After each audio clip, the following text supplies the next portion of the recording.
Hi, I'm Neri. Welcome to Fictional Narrative. Today I'm reviewing the Book of Tea Duology. This is a series by Judy Lin, and A Magic Steeped in Poison is the first book, and then the second book is A Venom, Dark and Sweet. And both covers of these are just stunning. So this review is not going to be as filled with spoilers as the Six Crimson Cranes was, but it's going to be a little spoilery.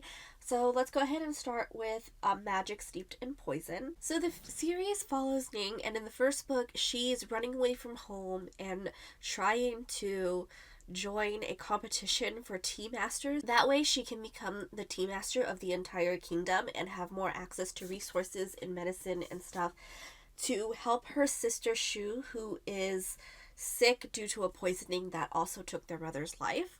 These are the things that you find out like within the first chapter. And immediately I was like, I feel for this character. Because already she's lost her mother. She may lose her sister. She has a very contentious relationship with her father, who she respects, but he works with medicine, whereas magical teas was her mother's expertise.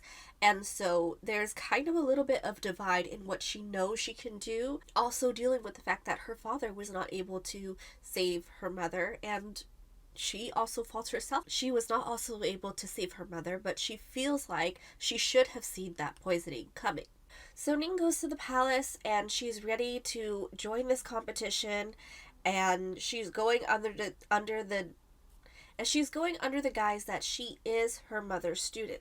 Yes, she was showing talents in that area, but because she's the eldest, she ended up having to learn medicine that her father was teaching her, and so her mother officially, because there is like, you have to declare officially who is your, I guess, successor. I forgot the word that they use, or apprentice.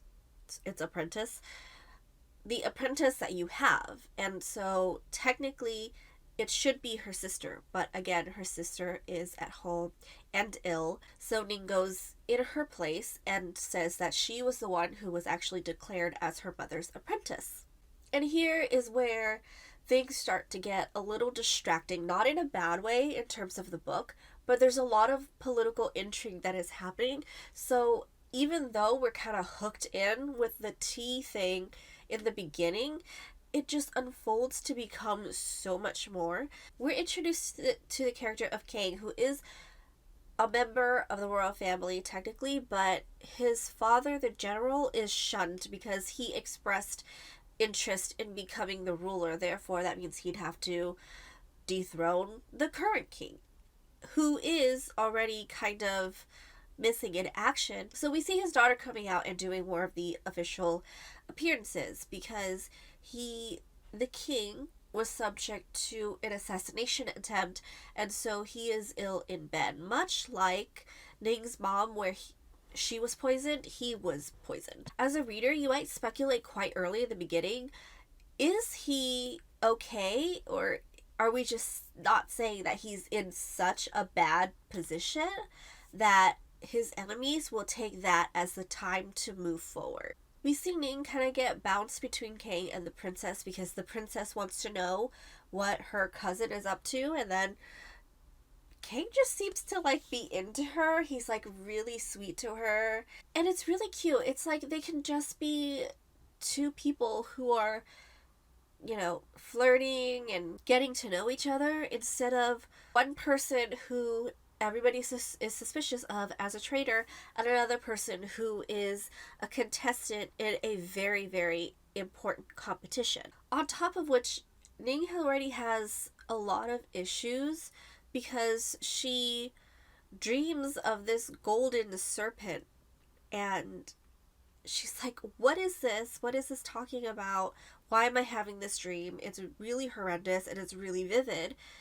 Well, that's where we start to go away from that, oh, let's make allies in court. Let's, try to see where we could get a leg up in this competition. No. This is where the tension goes all the way up. Which I will say, the pacing for this book was really, really good. And actually, this whole duology, I have no problems with this pacing whatsoever. It kept me hooked. I did feel like I came out of it with some questions in terms of like the world building and the mythology. But the author did a really fantastic job in terms of the tea trials are really interesting. The character foundation building, their trust building is really interesting. How it's shattered is one of the like best plot twists because the princess ends up, in a bad position. And then Ning, is in a bad position where she has to leave in order to survive. And Kang is in a position where we're like, okay, maybe he was a traitor all along. It's absolutely possible. Everything is up in the air. And the bad guy is never who you think. Like, I sat here with this first book going, okay, this seems like a red herring, but this person might be the bad guy. Or this character is too obvious, so it must be this character. Or this character, yes, she has, like, an understanding of the court and how to help this other person, so she does it. But what if she's the reason behind all of it? Like, I was all over the place because there was mystery for me and I loved it. Ning starts off very naive in the book, but she learns very, very quickly. I think the one thing that I found irritating about her character that she doesn't quite shake is that she does not know how to fight, but she'll still go headfirst into a situation that requires her to fight. Also, this is not a critique of the first book, but I do want to let you know that in this first book, we start with one POV, and then in the second book, we have two. Let's go ahead and move on to the second book. The second book picks up, it hooked me faster than the first book, just because we're kind of in the middle of the action when we already start. Book one leaves us on a cliffhanger. I'm glad that I bought these together so that I didn't have to wait to find out how that ended up, because that would have killed me. But anyway, so the two POVs that we get in the second book are Kang and Ning. And they're off on separate adventures because Kang is in the palace and he's dealing with political stuff. He hasn't had to deal with political stuff, and everybody is suspicious of him, trying to take advantage of him, trying to see if he is really someone that they can see, okay, your father general is our leader now, but are you going to be a good leader later on? Are you even worthy? That type of thing. Meanwhile, Ning is on a totally different adventure, mostly solving old mysteries and trying to figure out secrets of very, very, very ancient magic. Also, it kind of gets almost Harry Pottery in the way that what she's looking for are similar to Horcruxes, but honestly they have a much better setup and they make a lot more sense because the author has that background story that is the reason why it works. Ning gets put in a lot of perilous situations and situations that she feels she's not even ready for. And she constantly tells us that she's not ready, but she knows that she has to do it. She's paralyzed by a lot of fear. She's dealing with a demon, like literally a demon.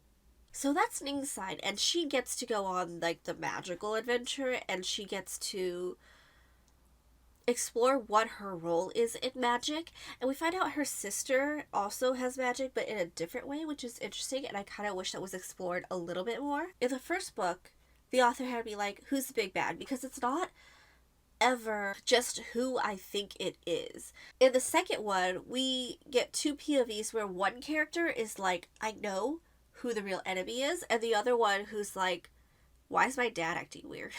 Let's talk about Kang's dad, by the way. So he's sitting on the throne now, and he's like looking at the court officials, and there are different like pillars, basically like institutions to keep everything in check. But he starts to basically dismantle those, and he thinks that it's a good idea, and maybe it could be because if those institutions that are supposed to keep you in check are actually the ones taking advantage of you, obviously they're not doing their job, they're not doing what they're meant to do, and as the ruler, you can go ahead and be like, it's done, we need to figure out something else, right? But the more he does it, the more court officials start to look at his son as either you are his, good side. You can convince him, maybe if we get on your good side, then we're going to be on his good side. Or they look at him with outright suspicion. Because if his dad is this way, who's to say that the apple falls far from the tree? And I will say, in Kang's POV, it seems a lot slower in pacing than Ning's POV, but because the tension on his side is so high, I almost missed it. Like, I really had to sit there and think, okay, whose side do I like to read more of? Before I was like, oh, that's why. It was just on Kang's side, it was so much tension. A lot of people just believed that they couldn't trust him or they couldn't trust his dad for any number of reasons. And he finds himself in a position where he really can't make the moves that he wants to make. He can't find the girl that he's interested in to see if she's safe. He, you know, he can't figure out why his dad is acting a particular way. He is not even in the position where he knows whether or not he can protect his dad. And meanwhile, this takeover is not like something that stays. The princess, who has been basically away from the palace and is being hunted down, like she is wanted, she's raising her own army. And Ning is part of that. It's I love her character. In the first book, I thought she was just a little prickly. I didn't really understand what was going on. But once the storyline is laid out and we see what she's doing and why she's doing it, it's like, yeah. Now that there's an actual war going on, there's a lot more action in book 2 than book 1. In book 2, it's almost nonstop. What is the next thing? And the author lays out the political conflict. What are their options? What can they do? It's not, she lays it out really well without it being something that's overwhelming, which I really, really like. One thing that I didn't like was like some of the action scenes where you have a character who is so injured they can't get up, but then soon afterwards they're moving, they're kicking ass, right? And it doesn't quite make sense if 1 minute you can't really move your legs and the next you are on them. There is a little bit of queer romance in this, and the reason I'm kind of only mentioning it as a footnote is unfortunately that, yeah, it's just a little bit. They're not the main focus. They're there though, and it's really sweet, and I do love it, and I think they make a great match, but it's not something that's really spotlighted, so you go for kind of from speculation to, oh, it is that, but we have other stuff going on, so it gets really sidelined, as opposed to Kang and Ning's romance, which is very much part of the main plotline as well. Something that I thought was kind of a weakness in the second book is that you have a lot of action, especially towards the end, where there's a battle. You have a lot of destruction, and there's not too much talk about what happened to the victims. How are they making progress in rebuilding the palace? I feel like there should definitely be more of a discussion, and on top of which, more of a discussion on how people feel about Kang in the midst of he was visibly on his father's side, but obviously we know there's something going on with his dad, so he would eventually switch sides. And when he switched sides, is that enough for the people who have gone through the trauma of being attacked, their loved ones being killed, etc., in that final battle, for them to be like, I could trust him as a court official? And there's no pushback. I think that he's a smart enough character where he's expecting it anyway, especially with how he was treated when his father was the ruler for like a quick minute. But even then, it's like, as the reader, I want to see more of it in the book. And the reason that we don't really see that is because after the final battle and the resolution, we go into the epilogue and it's a time skip.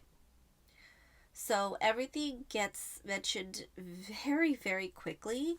And I'm kind of sad about it because I would have it's a great book and I would have more than willingly read another 30, 50 pages just to see how everything turned out for everybody, especially with the level of destruction that is involved. The ending of the book just left me with a lot of questions. Like, I felt in book 1 I had a lot of questions at the end. I had a lot of questions in the center. I want to know more about the world building, like curious questions. But I'm thinking, there's book 2. We're going to answer some stuff in book 2. We answered book 1's questions in book 2. But with book 2, now I have 1,000,001 questions just about the resolution that we had and how the characters are moving forward. I don't know. Let me know if you've read these two and you think, it's just you. You have too many questions. Let the story end. Or if you thought the same thing that I did. Anyway, my rating for both of these books were 4 out of 5 and 4 out of 5. And I do recommend it to anybody who finds pacing a very important part, like the make or break part of your story, because this author, she did not let me down. So that does conclude my review. Thank you so much for watching, and I will see you next time. Bye!